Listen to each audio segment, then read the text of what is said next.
Hi, Sally Walker here, your hormone and slow age expert, and welcome to Carbohydrate Week. Okay, so we've talked about all kinds of the different kinds of sugars, what we call sugar. We've talked about the different kinds of starches, what we call starch at least. So, and remember at the end of the day, all these different terms for carbohydrates, if it's sugars or starches, at the end of the day, they're all sugars, they're all going to end as glucose, basically. So I hope you have understood this because it's very important.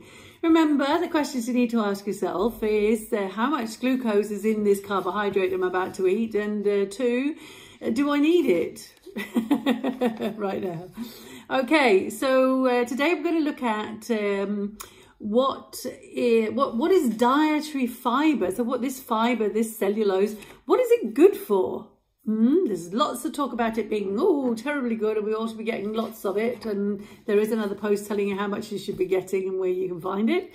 But what does it do? What's it good for? I think possibly the most important reason for fibre in our diets is because it helps the bacteria in our gut to produce something called short-chain fatty acids. And the short-chain fatty acids can be used by the cells of the gut wall to make energy so they can do their jobs properly.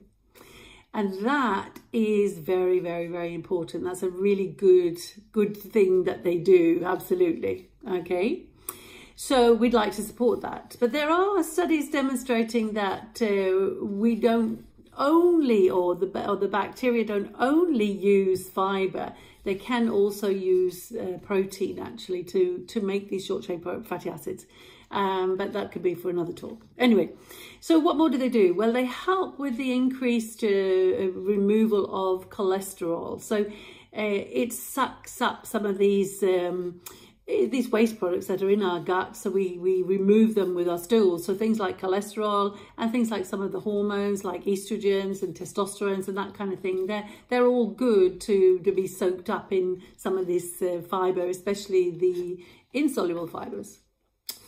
It's been proven to lower the risk for coronary artery disease and also type 2 diabetes for that matter. And it's also been associated with a reduced risk of colon cancer. But there are no studies to date that actually directly show that the benefits of fibre can prevent cancer. Anyway, it's not a bad thing related to colon cancer, that's for sure. Okay, now some types of fibre can help with the feeling of fullness.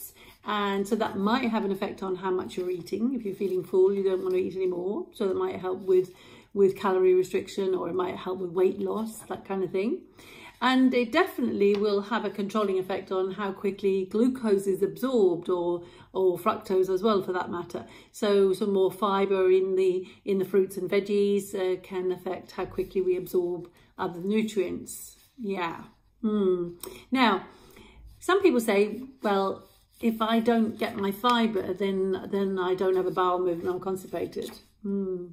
So there is a lot of people we're recommending fibre for bowel movements, but unfortunately, there's probably just as many that get constipated when they use the fibre or when they eat the fibre.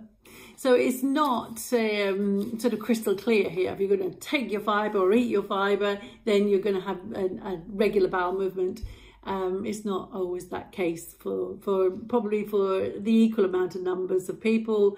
The opposite will happen, that you will become constipated. So that was just a little list of what fibre is good for. But as I said, the most important one on the list is going to be the creating of the short-chain fatty acids, which are essential for your gut health. Your cells in your gut wall need to be able to work properly to control what's going into the body and what is not going in. So we need to have them up and running as well as they can. So this is possibly the most important, and that also obviously could be connected with the colon cancers thing. So if your cells in your colon gut wall are working properly, then you're going to have less risk for cancer, obviously. Okay, so I think the bottom line is get your fibre, but if you are one who seems to get constipated by it, then just limit the amount of fibre that you're getting. Happy hormones, happy life.